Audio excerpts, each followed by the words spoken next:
चलो मित्रों, छेल्ले आपणे स्वाध्याय 1 ની શરૂઆત કરી थी। हमें दाखलो पहलो જોઈ ગયા હતા, દાખલા બીજાના 4 જોઈ ગયા, તો પાંચમો આવે। હવે જુઓ દાખલા બીજાના પાંચમામાં શું કીધું છે, જો x belongs to a અને a not subset b, તો x belongs to b, બોલો આ સાચું કે ખોટું? એના બધા ઘટકો b માં નથી, પણ જે ઘટક a માં છે એ જ ઘટક b માં પણ હોઈ શકે એવું કીધું છે। तो आप विधान सत्य है कि असत्य? तो आ विधान असत्य आवशे, खोटू असत्य।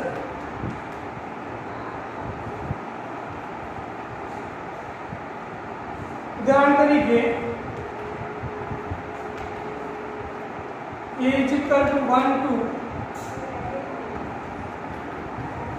b is equal to 2 3 4, स्पष्ट है कि a not subset b, 1 belongs to a છે, 1 बिलोंग्स टू b માં છે તો ના।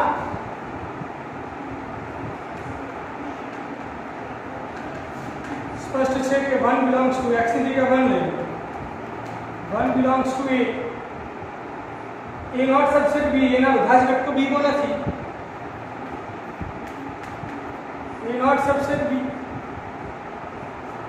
1 बिलोंग x की जगह 1 ले लो, 1 belongs to a not subset b, परंतु 1 नॉट बिलोंग्स टू b, અહીંયા કીધું છે 1 बिलोंग्स टू b, તો ના 1 नॉट बिलोंग्स टू b, એટલે કે આપણે આ રીતે આપી શકીએ બંને શરતોનું પાલન થાય છે, 1 बिलोंग्स टू a અને a नॉट सबसेट b, परंतु 1 not belongs to b, x ની જગ્યાએ આપણે 1 લીધા, 1 बिलोंग्स टू a અને a नॉट सबसेट b, તમે જોઈ શકો 1 belongs to a not subset b, તો 1 बिलोंग्स टू b તો ના 1 नॉट बिलोंग्स टू b, માટે આપેલ વિધાન જે છે અસત્ય છે। ઉદાહરણ પરથી ક્લિયર થઈ ગયું છે। ટૂંકમાં સાચું કરવા માટે આપણે શું જોઈએ, ये नॉट सबसेट नहीं सबसेट होत तो आ विधान साचું થઈ જાય કે x belongs to a અને a सबसेट b, तो x belongs to b, તો હા સાચું। x a માં છે, એના બધા ઘટકો b માં છે, માટે x પણ b માં હોય, તો આ સાચું કહેવાય। જો એ सबसेट b કીધું હોત તો એ નોટ सबसेट b કીધું છે, માટે આ સાચું નથી। પછી એનું છઠ્ઠામાં શું કીધું છે, જુઓ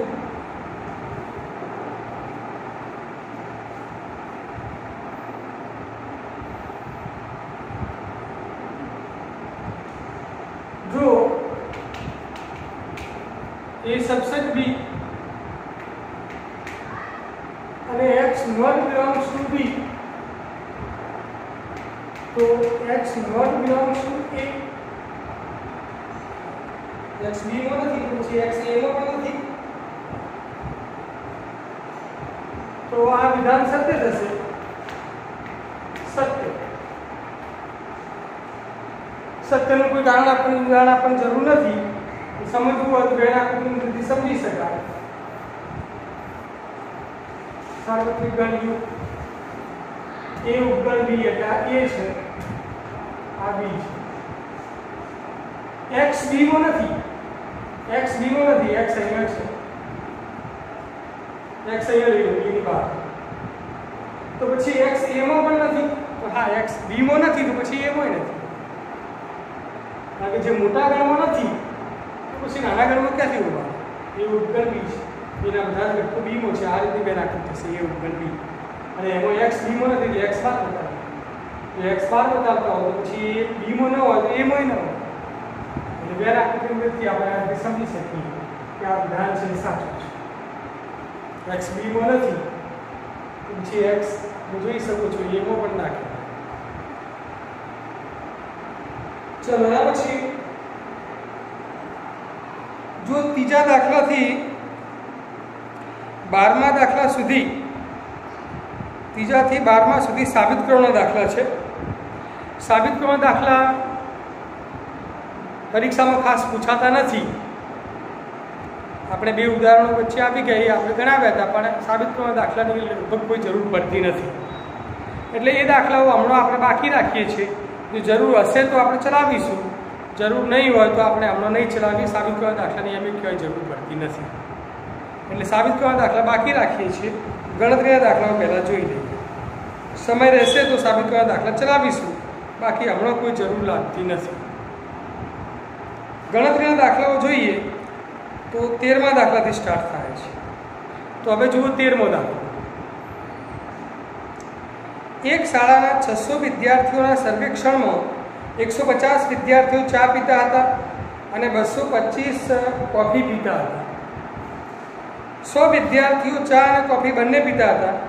કોફી અને ચા બંને પૈકી એક કંઈ પણ નહીં પીનારા વિદ્યાર્થીઓની સંખ્યા શોધો. તો બોલો, બે ગણ ધારી લઈએ. ધારો કે A = ચા પીતા વિદ્યાર્થીઓનો ગણ અને B = કોફી પીતા વિદ્યાર્થીઓનો ગણ.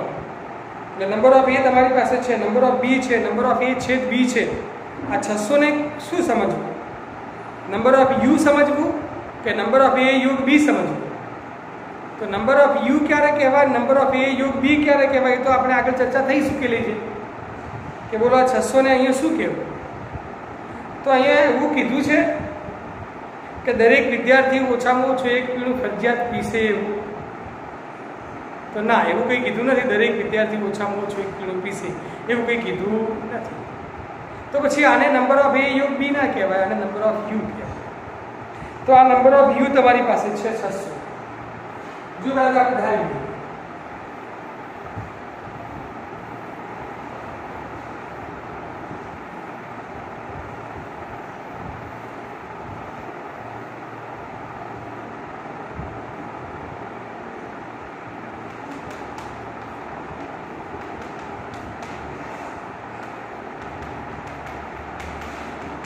ધારો કે A = ચા પીતા વિદ્યાર્થીઓનો ગણ.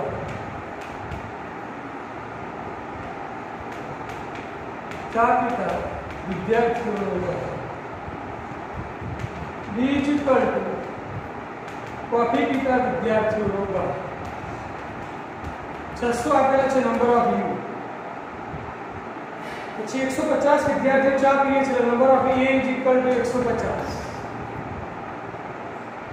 225 કોફી પીતા છે એટલે નંબર ઓફ B = 225. ચા અને કોફી બંને પીતા હોય એવા 100, તો નંબર ઓફ A છેદ B = 100. તો કેટલા વિદ્યાર્થીઓ ચા અને કોફી બંનેમાંથી એક પણ પીણું પીતા નથી? એટલે ચા નથી પીતા એટલે ડેશ અને છે B કોફી નથી પીતા એટલે B ડેશ. આ શોધવાનું મૂક્યું છે. ચા અને કોફી બેમાંથી એક પીણું ન પીતા હોય તો વિદ્યાર્થીઓની સંખ્યા કેટલી? ચા ના પીતા હોય એટલે A ડેશ, કોફી ના પીતા હોય એટલે B ડેશ. ચા અને કોફી બંનેમાંથી એકે ના પીતા હોય તો નંબર ઓફ A ડેશ છેદ B ડેશ. ચા અને B અને કોફી બંને એવા વિદ્યાર્થીઓની સંખ્યા આપણે શોધવાની છે. કેવી રીતે મળશે? તો જુઓ, નંબર ઓફ A ડેશ છેદ B ડેશ આ શોધવા છે. ચલો આપણે નોંધમાં લખાવેલું છે પ્રમાણે બંને પર ડેશ હોય તો એકમાં ડેશ કરી લો. એકમાં ડેશ કરવા હોય દર વર્ગનો નિયમ, એક ઉપર ડેશ કરી એક ડેશ કરી દેવું છે તો પછી યોગગણનું છેદગણનું યોગગણ થયું છે. A યોગ B કાઉન્સની ઉપર ડેશ. હા, ચલો હવે કાઉન્સની ઉપર ડેશ કાઢી નાખવા છે. કાઉન્સની ઉપર ડેશ કાઢી નાખવા હોય તો U માંથી બાદ કરો. આપણે નિયમો આગળ આવી ગયા. Number of U minus number of A યોગ B. નંબર ઓફ A યોગ B આપણી પાસે નથી, પણ આ જે આપેલું છે એના પરથી આપણે મેળવી શકીએ. નંબર ઓફ A યોગ B નું સૂત્ર મૂકો છો. Number of U minus number of A યોગ B નું સૂત્ર number of A plus number of B minus number of A છેદ B. ચલો કિંમતો આપણી પાસે છે, મૂકી દો. નંબર ઓફ U આપણી પાસે 600, number of A 150, number of B 225, number of A छेद 200, 600 माइनस 100 बात करशो 125 અને 150 275.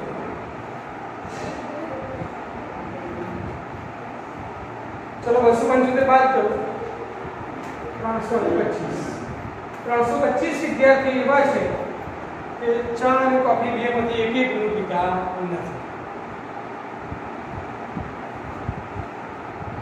ચલો જોઈ લો. એના પછી આપણે 14મો દાખલો છે.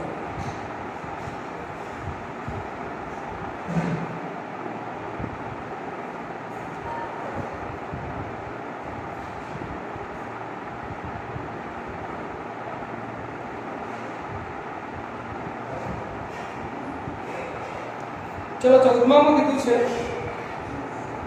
વિદ્યાર્થીઓના એક જૂથમાં 100 વિદ્યાર્થીઓ હિન્દી જાણે છે, 50 વિદ્યાર્થીઓ અંગ્રેજી જાણે છે, 25 બંને ભાષા જાણે છે.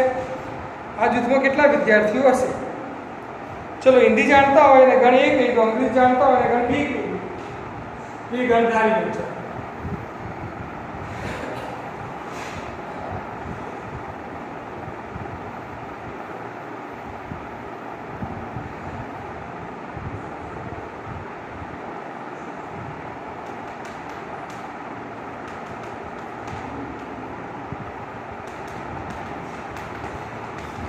ધારો કે એ જ ઇક્વલ ટુ હિન્દી જાણતા વિદ્યાર્થીઓનો ગણ. હિન્દી જાણતા વિદ્યાર્થીઓનો ગણ.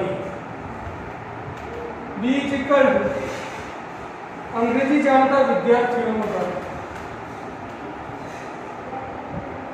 અંગ્રેજી જાણતા વિદ્યાર્થીઓનો ગણ. અહીંયા આપણે જે 100 વિદ્યાર્થીઓ હિન્દી જાણે છે, number of A is equal to 100. 50 અંગ્રેજી જાણે છે, number of B is equal to 50. 25 બંને ભાષા જાણે છે, નંબર ઓફ એ છે બી ઇઝ ઇક્વલ ટુ 25. કેટલા જૂથમાં કેટલા વિદ્યાર્થીઓ હશે? જૂથમાં વિદ્યાર્થીઓની સંખ્યા નંબર ઓફ એ બી શોધવાનો છે. જૂથના કુલ વિદ્યાર્થીઓની સંખ્યા હિન્દી અને અંગ્રેજી જાણતા કુલ વિદ્યાર્થીઓ કેટલા? નંબર ઓફ એ બી શોધવાનો છે. સિમ્પલ જ છે. ચલો સૂત્ર સીધે સીધું નંબર ઓફ એ યોગ બી. સૂત્ર છે number of A plus number of B minus number of A છેદ બી. नंबर ऑफ ए तरीके 600, नंबर ऑफ बी तरीके 50, नंबर ऑफ ए छेद बी तरीके 25. 150 માંથી 25 બાદ કરો 125. ગ્રુપમાં કેટલા વિદ્યાર્થીઓ છે? 125 વિદ્યાર્થીઓ છે.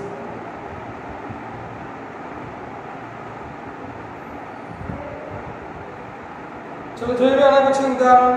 અરે સ્વાધ્યાય દાખલો 14 પછી 15. 15મા દાખલામાં કીધું છે 60 વ્યક્તિઓના સર્વેક્ષણમાં 25 વ્યક્તિઓ સમાચાર પત્ર એચ વાંચતા, 26 સમાચાર પત્ર ટી વાંચતા, 26 સમાચાર પત્ર આઈ વાંચતા, 9 એચ અને આઈ, 11 એચ અને ટી, 8 ટી અને આઈ અને 3 તમામ સમાચાર પત્ર વાંચતા માલુમ પડ્યા. તો 2 પ્રશ્નો આપેલા છે, એના જવાબ આપવાના છે. चलो पहला तो આપણે ધારી લઈએ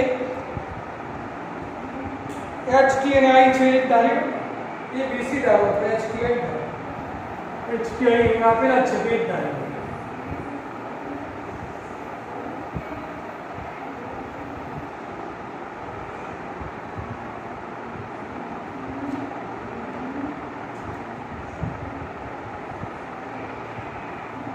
જો 60 વ્યક્તિનું સર્વેક્ષણ કરવામાં આવ્યું છે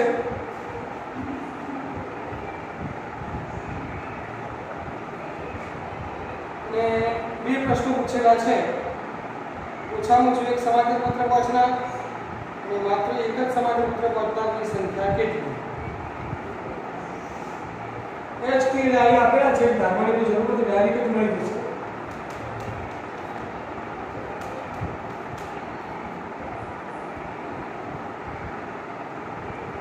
હવે જો 60 વ્યક્તિનું સર્વેક્ષણ કર્યું છે, એ 60 વ્યક્તિઓને આપણે શું કહેવું?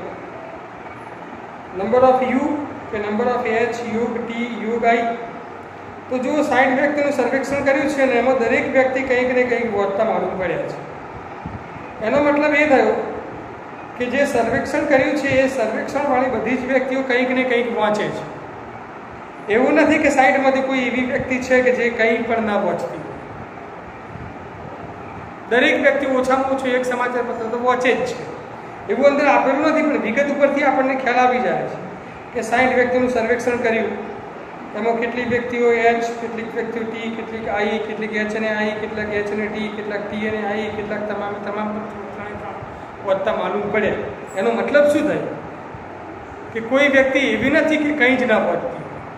એનો મતલબ એવો થયો કે 60 વ્યક્તિઓમાંથી દરેક વ્યક્તિ ઓછામાં ઓછું એક સમાચાર પત્ર તો વાંચે જ છે. તો બોલો આ 60ને શું કહેવું? યુ કે એચ યુગ ટી યુગ આઈ? દરેક વ્યક્તિ સમાચાર પત્ર વાંચે છે, માટે આ 60ને આપણે એચ યુગ ટી યુગ આઈ કહીશું. નંબર ઓફ એચ યુગ ટી યુગ આઈ ઇઝ ઇક્વલ ટુ 60. 25 વ્યક્તિઓ એચ વાંચે છે. Number of H is equal to 25. Number of T is equal to 26. Number of I is equal to 26. H અને આઈ બંને નંબર ઓફ એચ છેદ I is equal to 9. H અને T બંને number of H છેદ T is equal to 11. Number of E છેદ I is equal to 8. ત્રણ વાંચતા હોય નંબર ઓફ એચ છેદ ટી છેદ આઈ ઇઝ ઇક્વલ ટુ 3. પહેલા પ્રશ્નનો જવાબ આપીએ. હવે માહિતી ઘણી બધી છે, તો માહિતી ઘણી બધી હોય ને ત્યારે તમારે વેન આકૃતિ દૂર દેવાની. એટલે વેન આકૃતિ પર તમારે ગણતરી કદાચ સરળ બનતી હોય તો એ રીતે જવાબ આપી દેવાનો. સૂત્ર રીતે પણ જવાબ આપી શકાય, પણ કેટલાક દાખલામાં માહિતી વધારે હોય તો વેન આકૃતિ પણ સરળ પડતી હોય. તો આમાં માહિતી થોડી વધારે છે. 3 છાપાઓ છે, અલગ અલગ છે, મિક્સ બે જૂથમાં છે, 3ના જૂથમાં છે, થોડી માહિતી વધારે કહેવાય. એની વેન આકૃતિ ઉપયોગી છે.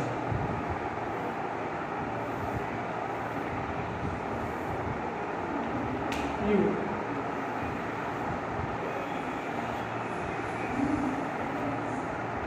એચ ઈ આઈ. ચલો નીચેથી સ્ટાર્ટ કરીએ. આની અંદર જે વિગત ભરવાની છે ને એ ઉપરથી નહીં પણ નીચેથી સ્ટાર્ટ. પહેલા ત્રણેયના છેદમાં 3 હતા. એચ ટી અને આઈ ત્રણ છેદ એટલે એમાં 3 હતા. ચલો પહેલા પછી ઉપરથી નીચેથી ઉપર જવાનું.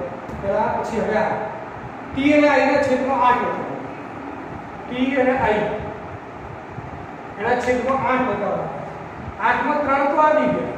અહીંયા 5 લખો એટલે બંનેના છેદમાં 8 થઈ ગયા. ટી અને આઈ ના છેદમાં 8 થવા જોઈએ. ટી અને આઈ ના છેદમાં 8 થઈ ગયા.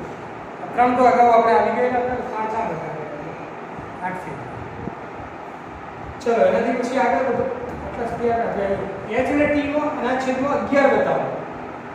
એચ અને ટી ના છેદમાં 11 બતાવવાના છે. 11 માં 3 તો આવી ગયા.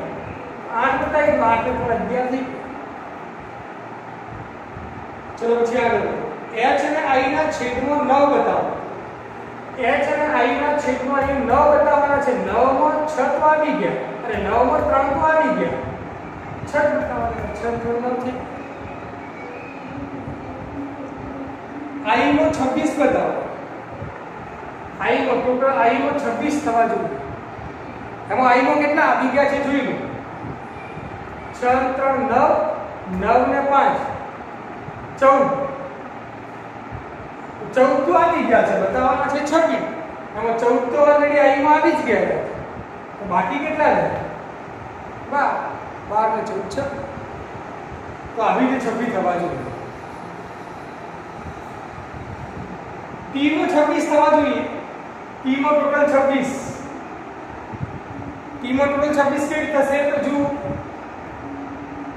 8 ને 3 11 ને 5 16 16 તો આવી ગયા છે 26 માં 16 તો ઓલરેડી આ ટી માં આવી જ ગયા છે બાકી 26 કરવા માટે રહ્યા કેટલા તો 10 કરો તો 26 થઈ ગયા પછી h માં 25 બતાવવા માટે h में 25 चलो h में 25 कितना है 6 3 9 ने 8 17 तो बाकी कितना रहे 17 ने 8 25 ठीक है 25 જોઈ લો 8 8 16 16 ને 3 19 26 ત્રણના યોગફળમાં 60 થવા જોઈએ 60 થાય છે જોઈ લો 8 ને 8 16 ને 10 26 26 ને 5 31 ને 3 31 ને 3 34 ને 6 34 ને 6 40 40 ને 12 40 ને 12 52 તો 8 ખૂટે છે તો 8 8 12 તો પછી આપણે થોડીક માહિતીમાં સુધારો કરવો પડશે અને ટોટલ u માં 60 બતાવવાના થાય છે તો પછી આને નંબર ઓફ u કહી દઈશું u કહેવું પડશે કેમ કારણ કે નંબર ઓફ u 60 થશે કારણ કે h યોગ p યોગ i કેટલા થાય છે 52 તો આપણે બધાનો યોગફળ તો 52 ની જગ્યાએ 60 લઈએ તો કેટલા મળે પડશે તો પછી આપણે 60 કરવા માટે 8 ભાગ લેવા પડશે અને એમે રકમમાં કોઈ ઉલ્લેખ નથી કર્યો આપણે રકમ ઉપરથી આમ લાગતું હતું કે કોઈ દરેક વ્યક્તિ કોઈને કોઈ સમાચાર પત્ર વાંચતી હશે પણ એવું કોઈ રકમમાં ઉલ્લેખ નથી કર્યો કે દરેક ફરજિયાત સમાચાર પત્ર વાંચે જ છે એટલે રકમમાં ભલે ઉલ્લેખ કર્યો ન હોય પણ માહિતી ઉપરથી આપણને ખ્યાલ આવી જાય કે h p અને i ત્રણનો યોગફળ કેટલો થાય છે તો 52 જ થાય છે એનો મતલબ એ થયો કે 60 બતાવવા માટે 8 બહાર કરવા પડે 52 ને 8 60 થયા તો 60 ને u કહીશું આ રીતે લઈશું તો જ મેળ પડશે કારણ કે યોગફળ લેવા જઈશું તો યોગફળ માટે 52 થાય h u p u i 52 થાય છે જ્યારે 60 થાય છે તો 60 માટે પછી u કહેવાય કેટલી કોઈ રકમ ઉલ્લેખ ન કરેલો હોય તો પણ આપણે વહેલા દૂરનો તેની માહિતી પરથી ખબર પડી જાય કે આ યુ છે કે યોગફળ છે ચલો તો પહેલો પ્રશ્ન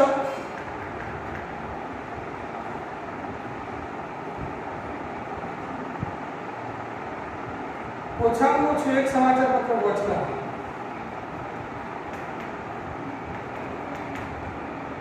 ઓછામાં ઓછું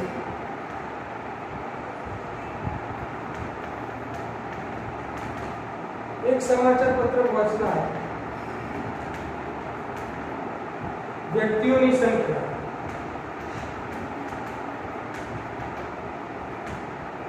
ओछाમાં ઓછું એક મતલબ ઓછામાં ઓછું એક મતલબ ખબર હોવી જોઈએ એક અથવા એકથી વધુ સમાચાર પત્ર वाचनार व्यक्तियों की संख्या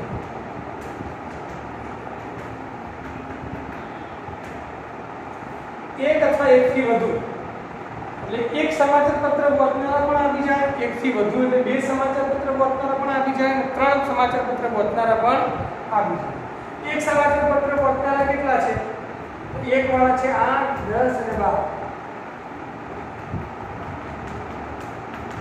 આ એક જ હોય છે 8 વ્યક્તિ માત્ર h જ હોય છે આ 10 વ્યક્તિ માત્ર t જ હોય છે અને 12 વ્યક્તિ માત્ર i જ હોય છે ચલો બે સમાચાર પત્ર વાંચનાર તો 8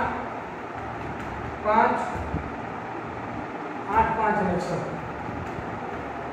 આ 8 વ્યક્તિઓ h અને t બંને હોય છે આ 5 વ્યક્તિઓ t અને i બંને હોય છે આ 6 વ્યક્તિઓ i અને h હોય છે અને ત્રણ સમાચાર પત્ર વાંચનાર ત્રણ સમાચાર પત્ર વાંચનાર ત્રણ જ વ્યક્તિ एक अथवा एक थी વધુ એક સમાચાર પત્ર વાંચનાર બે સમાચાર પત્ર વાંચનાર અને ત્રણ સમાચાર પત્ર વાંચનાર ચલો આ થશે 30 આ થશે 30 6 5 11 ને 8 19 પ્લસ 19 ને 3 22 ને 30 12 ના બધાનો યોગ ગણ ઓછામાં ઓછું એક સમાચાર પત્રના વ્યક્તિની સંખ્યા કેટલી 12. ચલો બીજો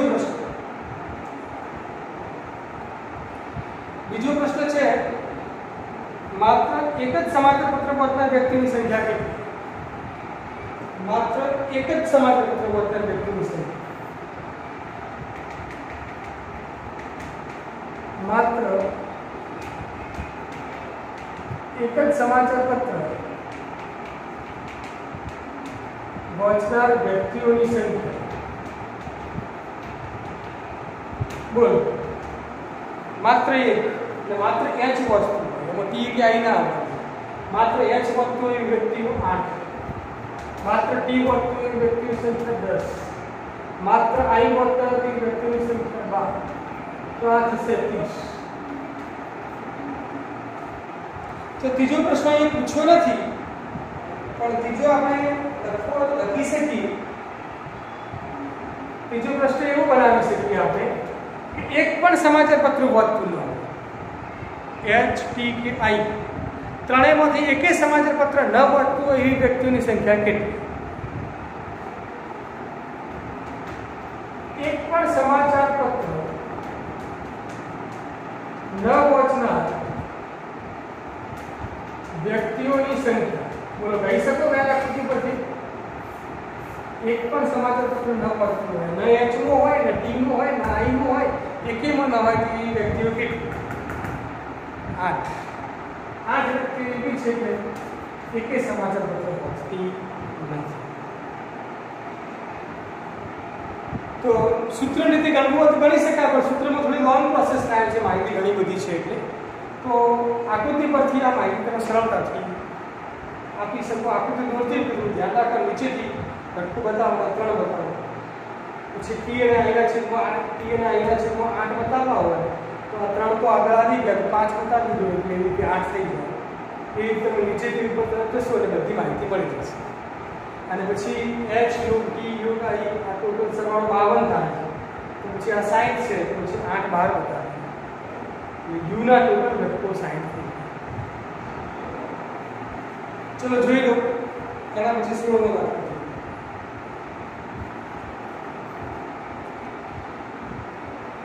16મા દાખલામાં શું લીધું છે? જુઓ આ ટાઈપનું જ છે. 21 વ્યક્તિઓનું સર્વેક્ષણમાં 21 વ્યક્તિનું ઉત્પાદન એ પસંદ કરે છે, 26 બી, 29 સી, 14 વ્યક્તિઓ એ અને બી, 12 સી અને આ એ, 14 બી અને સી, 8 ત્રણેય.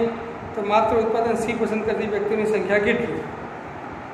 એટલે નંબર ઓફ એ બરાબર 21 છે, બી બરાબર નંબર ઓફ બી બરાબર 26, નંબર ઓફ સી બરાબર 29, એ છેદ બી 14, બી છેદ એ છેદ સી 12, બી છેદ સી 14, એ છેદ બી છેદ સી 8. તો માત્ર સી. તો આ ટાઈપનું થયું. ઉપરથી આપણો નંબર ઓફ વ્યૂ હતા, આપણો નંબર ઓફ વ્યૂ છે ડાયરેક્ટ જ છે બધું. તો 16મો દાખલો આપણે જે આ 15મો દાખલો જોઈ ગયા એ પ્રમાણે ગણવા પ્રયત્ન કરજો. 16મો દાખલો આવડી જાય તો બરાબર, ના આવડે તો પછી કાલે ગણાવીશું. હવે જો આ 16મો દાખલો પૂરો થાય એની સાથે આ ચેપ્ટર પૂરું થાય છે. હવે આ ચેપ્ટરનો આપણે ટેસ્ટ લેવાનો છે. પહેલું ચેપ્ટર તમે સાથે ને સાથે ચોપડામાં લખ્યું પણ હશે. પહેલાં પેમ્પલેટ તમને આપી દીધું હતું એટલે તમે નોંધ પણ લખી હશે અને નોંધની સાથે સાથે સ્વાધ્યાયના દાખલાઓ પણ તમે ગણ્યા હશે. તો ચેપ્ટર લગભગ હું માનું છું ત્યાં સુધી સહેલું ચેપ્ટર છે, બધા તૈયાર પણ થઈ ગયું હશે.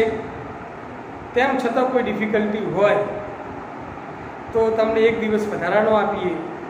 હજી કાલનો દિવસ, કાલે તમે આ ચેપ્ટર હજી એકવાર રિવાઇઝ કરજો. એની જે કંઈ પણ ડિફિકલ્ટી હોય તો તે આપણો પર્સનલ નંબર દરેકની પાસે છે જ. જો ન હોય તો નોંધી દો.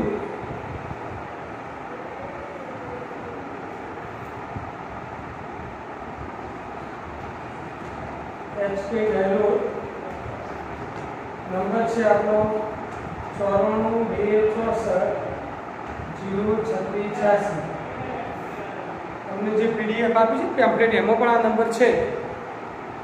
ફરી નોંધવું નોંધી દો 94 2 64 03686 આ નંબર ઉપર વોટ્સએપ પણ ચાલુ છે એટલે તમે જે દાખલાઓ તમને સ્વાધ્યાય 1માં કે જે આપણે સાબિત કરવા દાખલા બાકી રાખ્યા છે એ આપણે પછી જોઈશું, જરૂર લાગશે તો, બાકી એની જરૂર નથી આપણે. તો સ્વાધ્યાય 1ના એની આગળના 1.1, 1.2, 1.6 સુધી જે હોય તે, પછી ઉદાહરણો જે છે તે, એમાં જે કંઈ પણ ડિફિકલ્ટી હોય એ તમે આ નંબર ઉપર વોટ્સએપ કરીને મને જણાવજો કે આ સ્વાધ્યાયનો આ દાખલો ગણાવો. તો આપણે કાલે એ દાખલો તમને ફરીથી ગણાવી દઈશું, જેથી કરીને ચેપ્ટર 1 તમારું કમ્પ્લીટ તૈયાર થઈ જાય. એટલે કાલનો દિવસ તમને હજી આપીએ છીએ આ ચેપ્ટર 1ના રિવિઝન માટે. ચેપ્ટર 1નું રિવિઝન થઈ જાય એટલે પ્રથમ દિવસે આપણે આ ચેપ્ટરનો ટેસ્ટ લઈશું. ધ્યાન રાખો, કાલનો દિવસ એટલે મંગળવાર હજી તમને રિવિઝન માટે આપીએ છીએ. પ્રથમ દિવસે બુધવારે આ ચેપ્ટરનો ટેસ્ટ લઈશું. 25 માર્કનો ટેસ્ટ રહેશે. ટેસ્ટ કઈ રીતે લેવાશે એની બધી સૂચના કાલના વિડીયોમાં તમને આપીશું કે આપણે ટેસ્ટ કઈ રીતે લેવાનો છે. ઓનલાઈન ક્લાસ ચાલતા હોય તેના ટેસ્ટ કઈ રીતે, તમારે તો મૂળ આપણે પરીક્ષા આપતા હોય એ રીતે જ આપવાનો છે. ટેસ્ટ માટેનો અલગ ચોપડો બનાવવાનો છે. તે ચોપડો, એ ટેસ્ટ તમે મને કેવી રીતે મોકલશો એ બધી ચર્ચા આપણે કાલના વિડીયોમાં કરીશું. આજે આટલા સુધી રાખીએ છીએ. આ ચેપ્ટરની કોઈ પણ ડિફિકલ્ટી હોય તો કાલ જણાવજો. કાલે આ ચેપ્ટરનું રિવિઝન કરાવીશું અને ટેસ્ટ અંગેની માહિતી આપીશું. પ્રથમ દિવસે આ ચેપ્ટરનો ટેસ્ટ રહેશે. તો ચલો આજે આટલા સુધી, કાલે આપણે આગળ જોઈશું.